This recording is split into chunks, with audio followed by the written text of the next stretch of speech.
भूर्भुवः स्वः तत्सवितुर्वरेण्यं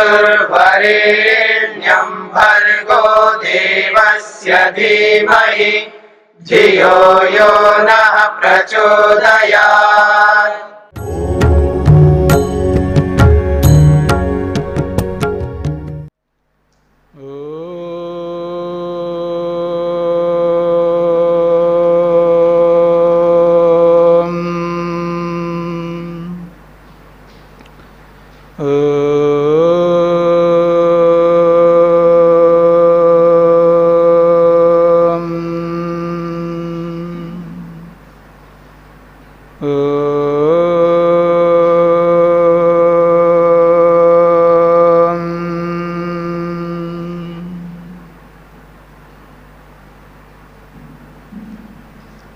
सांख्य दर्शन का 75वां दिन।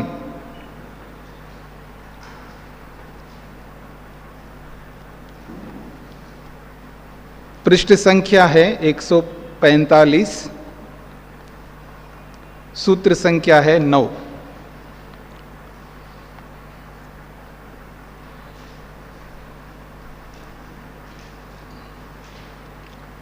प्रसंग चल रहा है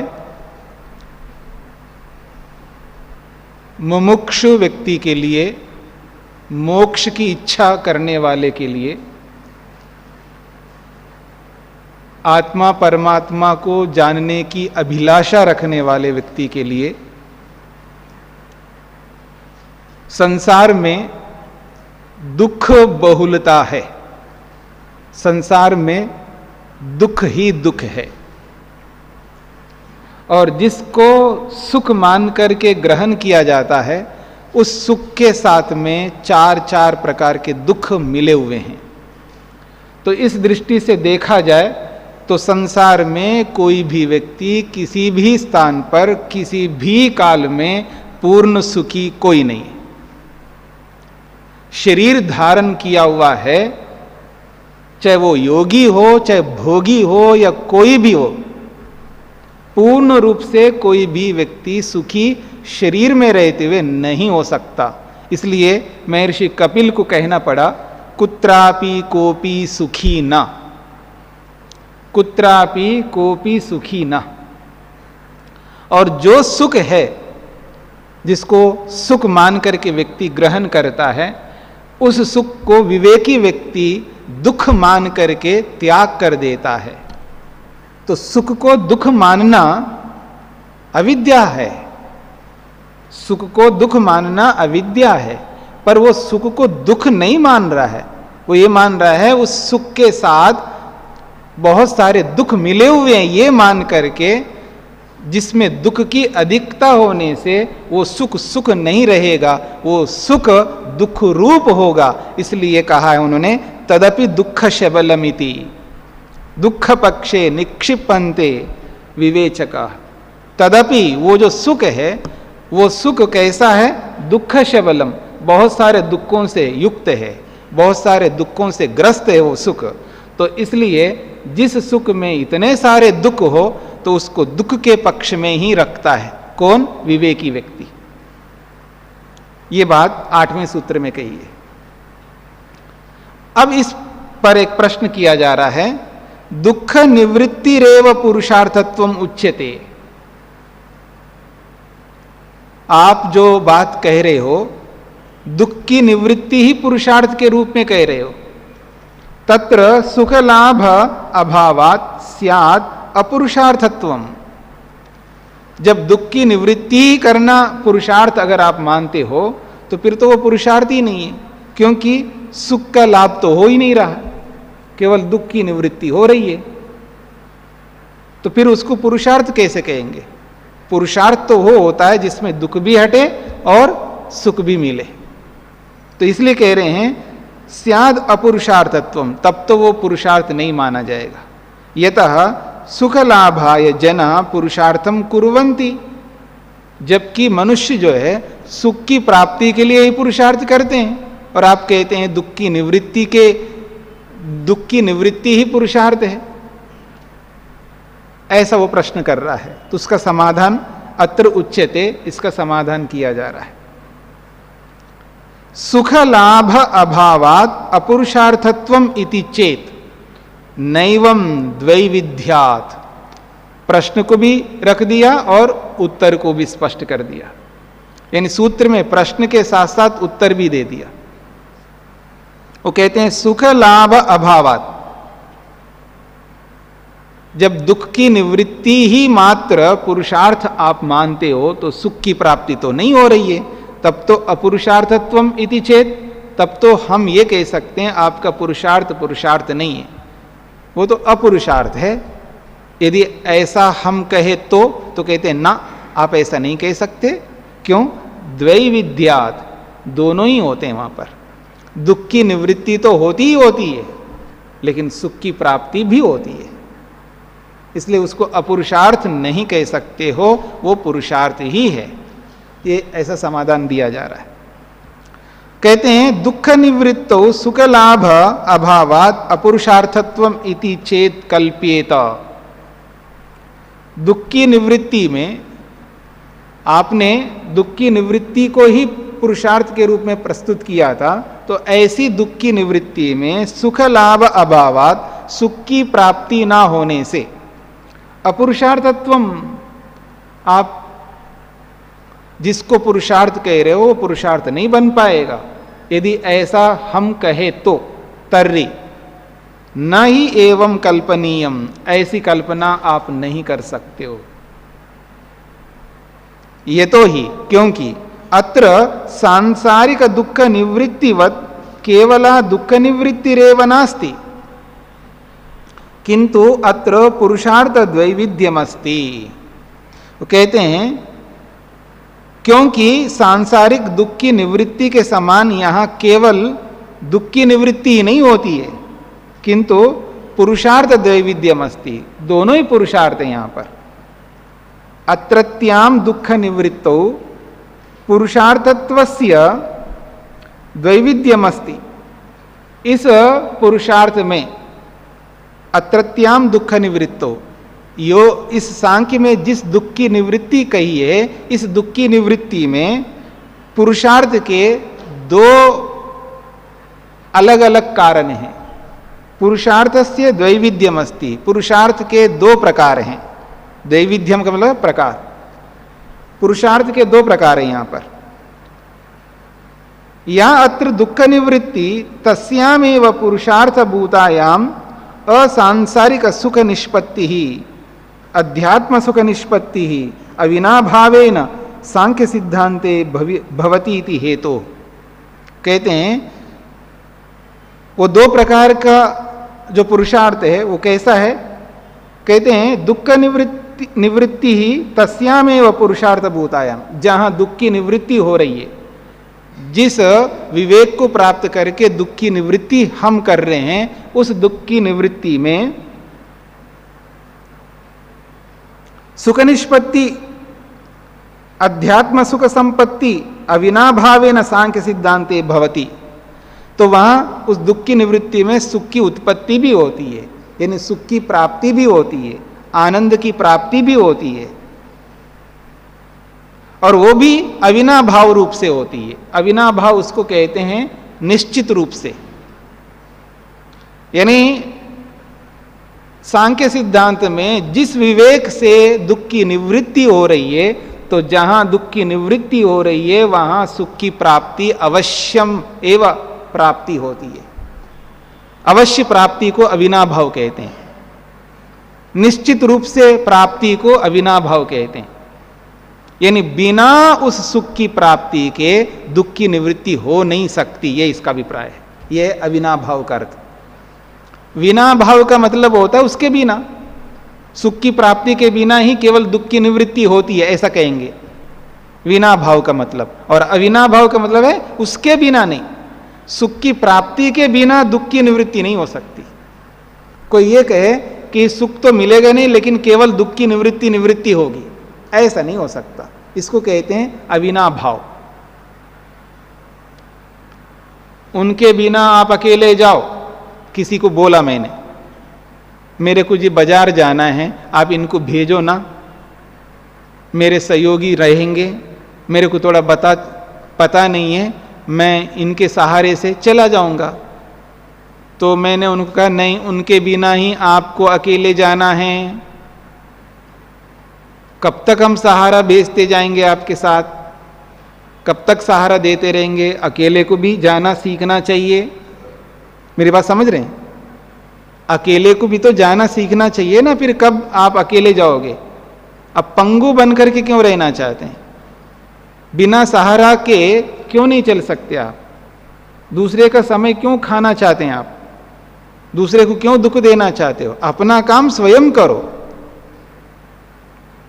तो उनके बिना जाओ, तो ये विना भाव है। समझ रहे? विना भाव का मतलब।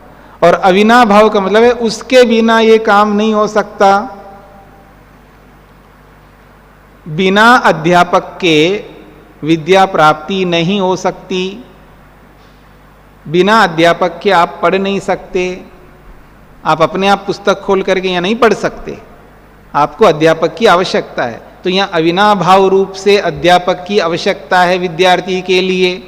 इसको कहते हैं उसके बिना आप पढ़ नहीं सकते।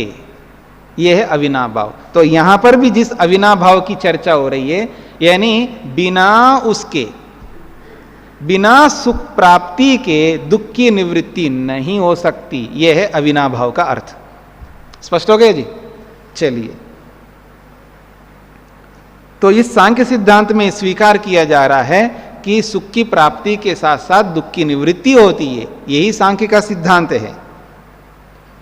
इति हेतु पुरुषार्थ द्वैविध्यम अस्ति। इस प्रकार से दो प्रकार का पुरुषार्थ सांख्य सिद्धांत में स्वीकार किया जाता है। उक्तम ही हमने पहले कही दिया था, क्या?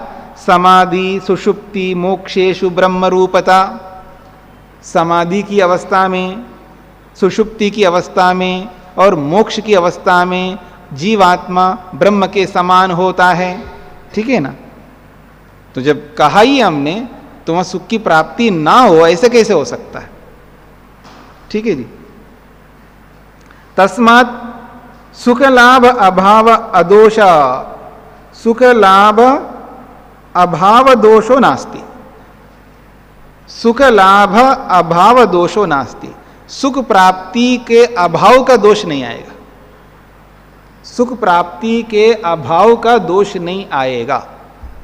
बात स्पष्ट हो गई?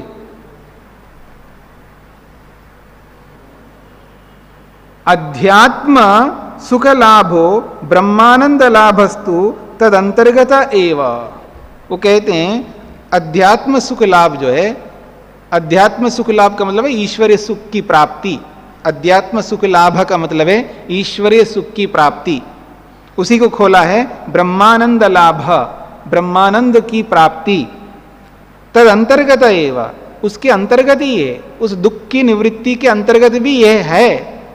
जहां दुख की निवृत्ति हो रही है विवेक से, जिस विवेक से, जिस वैराग्य से दुख की निवृत्ति हो रही है, उस दुख की निवृत्ति में सुख की प्राप्ति। कैसे सुख की प्राप्ति? ब्रह्मानंद सुख की प्राप्ति या ब्रह्मानंद की प्राप्ति उस दुख की निवृत्ति के अंतर्गत है। उसको आप छोड़ नहीं सकते। जैसा कि शास्त्र कहता है, सोष्णुते सर्वान कामान सह ब्रह्मणा विपश्चिता। विपश्चिता, ये विपश्चिता जो है बहुत महत्वपूर्ण शब्द है।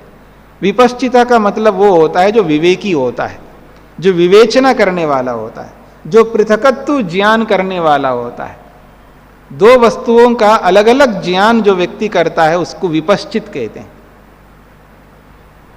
और विवेक शब्द का भी यही अर्थ है। जिसको आप विवेक नाम से बोलते हैं, उस विवेक का अर्थ ही है, विवेक हमेशा दो में होती है। दो वस्तुओं के बिना विवेक नहीं हुआ करती, याद रखना। मेरी बात समझ रहे ना? दो वस्तुओं के बिना विवेक नहीं हो सकती। एक ही वस्तु में विवेक नहीं हो सकता। विवेक के लिए दो चाहिए। मेरी बात समझ में आ रही है? जिनको समझ में ना आ रही हो वो हाथ खड़ा कर सकते हैं, पूछ सकते हैं। हाँ, क्या नहीं समझ में आई ये भी बताना होगा।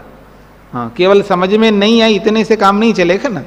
हाँ, मतलब क्या समझ में नहीं आई ये बताना पड़ेगा। मेरे को कुछ भी समझ में नहीं आया। अच्छा, कुछ भी समझ में नहीं आया। अच्छा अच्छा, विवेक का अर्थ बताओ। विवेक किसको कहते हैं?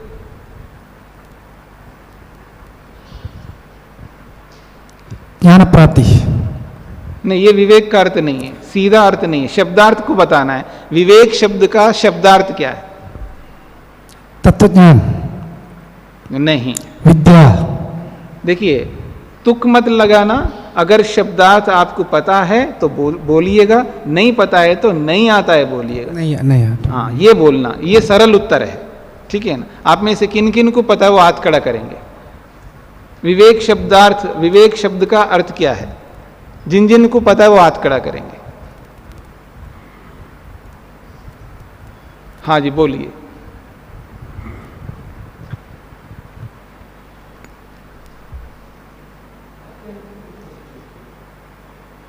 नहीं, इसलिए मैंने कहा अगर आपको शब्दार्थ पता है, बोलना है, तुक नहीं लगाना। तुक का मतलब है ये हो सकता है, वो हो सकता है, हो सकना जो वाली बात है ना। जैसे आजकल वो ऑब्जेक्टिव लिखते ना उत्तर, हाँ, तो अगर आपको उत्तर आता है तो आप लिखेंगे, अगर नहीं है गेस करोगे ना तो मार्क्स कम हो जाएंगे। हाँ, नेगेटिव मार्क्स होते हैं ना, हाँ, याद रखना। हाँ, आजकल जो है बहुत अच्छा विधान बना दिया है। नहीं तो आदमी गेस कर करके कुछ ना कुछ लिख रहा है, फिर यहां गेसिंग नहीं चलेगा। फिर आपको अगर वास्तव में उत्तर आता है तो बोलना है। ऐसे ही जो आपको हाँ ये अर्थ होता है, ये अर्थ होता है मान करके नहीं है। अब मेरी बात समझ लो, फिर आप हाथ खड़ा करना। विवेक शब्द जो है जिस धातु से बनता है, विवेक शब्द जिस धातु से बनता है उस धातु का अर्थ है। हाँ, उसी से पता लगेगा कि विवेक का अर्थ क्या है। अगर वो आपको पता है वो धातु, तो आप इस विवेक शब्द का अर्थ आप बता सकते हैं। नहीं तो आप यही बताएंगे, जी मैंने ये सोचा था ये अर्थ होता है, ये सोचा था ये अर्थ होता है, ये सोचा था ये अर्थ होता है। बस केवल आप कितना पता है ना, मेरे को पता है, तो हाथ खड़ा करना। अब हाथ खड़ा करना है।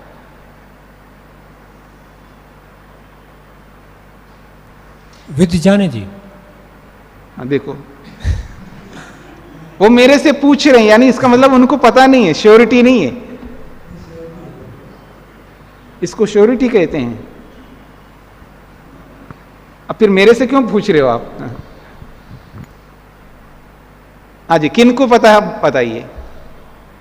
हाँ जी, उनको दीजिए माइक।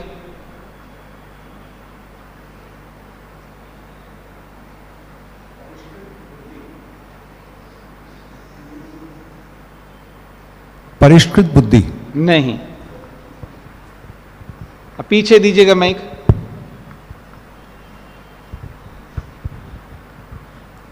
विवेक का मतलब स्वामी जी सत असत, जड़ चेतन और नित्य नित्य का ज्ञान।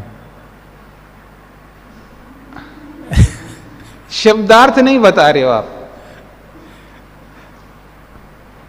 इसलिए मैंने कहा है कि शब्दों के अर्थों को भी समझ लीजिएगा। थोड़ा आपको व्याकरण को भी समझना है, पूरा मत समझो, लेकिन कम से कम थोड़ा थोड़ा तो समझो। कितने बार आपके सामने बताया गया कि विवेक का क्या अर्थ होता है। हाँ जी, आप बताओ।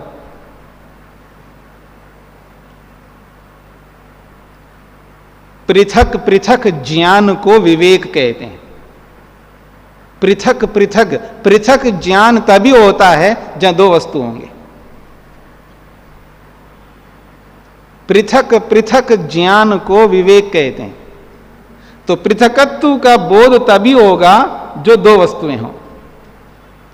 धातु ही वही है। विजिर पृथक भावे, पकड़ में आ रहा है ना? हाँ, विजिर पृथक भावे, पृथक भाव यानी अलग अलग ज्ञान, अलग अलग। ये जो अलग अलग जो हो रहा है ना, ये अलग अलग ही बता रहा है दो वस्तु होना चाहिए कम से कम। मेरी बात समझ रहे ना? जहां दो वस्तुओं के बीच में हम पृथक करते हैं, ये ऐसा नहीं है, ये ऐसा है, ये है विवेक। मेरी बात समझ रहे ना? ये ऐसा नहीं है, उसको अलग कर दिया, पृथक कर दिया, ये ऐसा है। दो वस्तुएं आपके सामने आ गई, ठीक है ना? और उन दो वस्तु में आपको ये समझना है जड़ किसको कहते हैं, ठीक है ना? तो जड़ किसको कहते हैं? एक मेरे को खड़ा कर दो, ठीक है, और एक पुस्तक को रख दो साथ में, ये दो वस्तुएं हो गए। तो इसमें जड़ कौन है? मेरे को हटा दो, नहीं है, आप हटो, यहां से हट जाओ, ये है जड़। मेरी बात समझ रहे ना? पृथक भाव, एक को अलग कर देना आपको, ये नहीं है। आप तो चेतन हो, आप नहीं हो सकते जड़, ये है जड़। मेरी बात समझ में आ रहा है? ये है नॉन लिविंग थिंग, आप तो लिविंग थिंग है, आप हट जाओ यहां से, आप जड़ नहीं हो सकते, आप तो लिविंग थिंग हो, ये है नॉन लिविंग थिंग। फिर आपसे पूछा चेतन किसको कहते हैं, तो आप मनुष्य को दिखाओगे, ये है, ये नहीं है चेतन, ये माइक नहीं है चेतन, ये दीवार नहीं है चेतन, ये मकान नहीं है चेतन। मेरी बात समझ रहे ना? आपको अलग करना पड़ेगा। जहां अलगत पृथकत्व भाव नहीं करोगे, जहां पृथक ज्ञान नहीं करोगे, वो विवेक होता ही नहीं है। विवेक हमेशा दो चीजों में होता है। तो विजिर पृथक भाव है, पृथक करना पड़ेगा आपको। जहां पृथकत्व नहीं है तो वो विवेक नहीं है, हमेशा आपको पृथक करना पड़ेगा।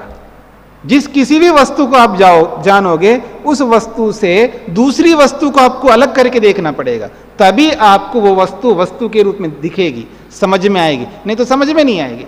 एक वस्तु को एक वस्तु के रूप में आप जान नहीं सकते, उसके लिए दूसरी वस्तु चाहिए आपको, तभी विवेक होगा। अगर आप एक वस्तु को एक वस्तु के रूप में जो देखोगे, जब दूसरी वस्तु आ जाएगी वहां पर चक्कर आ जाएगा आपको, ठीक है ना? इसलिए पृथकत्व ज्ञान जहां होता है उसका नाम है विवेक। स्वामी जी, ये विवेक शब्द अध्यात्म के क्षेत्र में ही तो आएगा, सांसारिक बातों के लिए तो शुद्ध ज्ञान ये बातें आएंगी। सभी क्षेत्रों में एक ही अर्थ होता है। किसी भी क्षेत्र में, सांसारिक क्षेत्र में हो या आध्यात्मिक क्षेत्र हो या कोई क्षेत्र हो, सांसारिक क्षेत्र में ये है, इसको कहते करेले, इसको नहीं कहते करेला। हाँ, क्या समझते हो? करेला का मतलब ये है, ये नहीं है। आप भिंडी को ला करके देखो, ये करेला नहीं मानूंगा मैं, ये भिंडी नहीं, करेला, ये है करेला। ये सांसारिक चीजों के बारे में बता रहा हूं मैं, ठीक है ना जी? आप किसी भी वस्तु को ले लीजिएगा, किसी भी वस्तु को आपको समझना है, ये वो है। सोहन हलवा का मतलब ये है, ये नहीं है। अब कुछ भी ला करके इसको सोहन हलवा बोलो आप, ठीक है ना? दाल बाटी का मतलब ये होता है, दाल बाटी, ये नहीं होता है जिसको आप दाल बाटी बोल रहे हो। आपको पृथक करना पड़ेगा। मेरी बात समझ रहे हैं? चाहे सांसारिक दशा में हो, चाहे आध्यात्मिक दशा में हो, चाहे किसी भी दशा में हो, तभी विवेक माना जाएगा। उसके बिना विवेक हो नहीं सकता। एक वस्तु में विवेक नहीं होता, उस एक वस्तु को किसी ना किसी वस्तु से आपको अलग करना पड़ेगा। इसी को कहते हैं, और किसी को नहीं कहते, इसी को कहते हैं पुस्तक। हाँ, पुस्तक का मतलब ये होती है, इसी का नाम पुस्तक है। आप जिस किसी को दिखा करके उसको पुस्तक नहीं कह सकते। वो भले आपके सामने नहीं है कोई वस्तु, लेकिन आप मन से उन सबको अलग करोगे। मेरी बात समझ रहे ना? आपके सामने ना भी हो, लेकिन आप मन से अलग करोगे। पुस्तक का मतलब यही होता है, और नहीं होते। पेन का मतलब ये होता है, और नहीं होते। मकान का मतलब ये होता है, और नहीं होता है। आपको अलग करना ही पड़ेगा। इसका नाम है विवेक। पकड़ में आ रहा है आपको? अब विवेक क्या हो गया? तो किस पर यह बात चल रही है? किस पर यह बात चल रही है? यहां जो बात आई है विवेक, ये जो विवेक है, इस विवेक के होने पर, इस विवेक के होने पर ही दुख की निवृत्ति होती है। इस पर बात चली। दुख की निवृत्ति कब होती है? विवेक के होने पर। तो जहां दुख की निवृत्ति हो रही है, वो कैसी हो रही है? विवेक से दुख की निवृत्ति हो रही है। और जहां दुख की निवृत्ति हो रही है, वहां सुख की प्राप्ति भी होगी। बिना सुख की प्राप्ति के दुख की निवृत्ति नहीं हो सकती है, क्योंकि उसके पीछे विवेक है। तो यह विवेक कैसा है? अविनाभावी कारण है। बिना उसके ये दुख की निवृत्ति नहीं हो सकती है, वह निश्चित कारण है। आगे आगे बताएंगे। इसको कहते हैं अन्वय व्यतिरेक न्याय। अगला एक सूत्र आ रहा है, उसमें और इसकी चर्चा करूंगा मैं। आगे बढ़िएगा। तो कहते हैं विपश्चिता, ये जो विपश्चित है, ये जो विवेकी व्यक्ति है, जो वस्तु को अलग अलग जानने वाला होता है। विपश्चिता हर कोई व्यक्ति नहीं होता है, वस्तुओं को अलग अलग समझता है, जड़ को जड़ समझता है, चेतन को चेतन समझता है। ठीक है ना। सुरेंद्र जी ने एक बात कही है, बात तो कही है उन्होंने, लेकिन विवेक शब्द के अर्थ के रूप में नहीं कही है। बात तो वही कही है, जड़ को जड़ समझना, चेतन को चेतन समझना, पृथकत्व ज्ञान। ठीक है ना। धर्म को धर्म के रूप में समझना, अधर्म को अधर्म के रूप में समझना, न्याय को न्याय के रूप में समझना, अन्याय को अन्याय के रूप में समझना, पाप को पाप के रूप में समझना, पुण्य को पुण्य के रूप में समझना। ठीक है। ये जो पृथकत्व ज्ञान है, ये जिसके पास है वो है विपश्चित। वो विपश्चित नामक जो व्यक्ति है, वो क्या कर रहा है? सर्वान कामान अश्नुते, सारी कामनाओं को पूरा कर लेता है, वो समस्त कामनाओं को प्राप्त कर लेता है। कैसे? सह ब्रह्मणा, परमात्मा के साथ साथ। उसको परमात्मा का दर्शन तो हो ही रहा है, उसके साथ उसकी सारी कामनाओं की पूर्ति भी हो रही है। क्या कामना है? दुख की निवृत्ति है और सुख की प्राप्ति भी है। तो दोनों प्राप्त हो रहे हैं, द्वैविध्य है यहां पर, दोनों प्रकार है यहां पर, इसलिए दोनों प्रकार का पुरुषार्थ है यहां पर।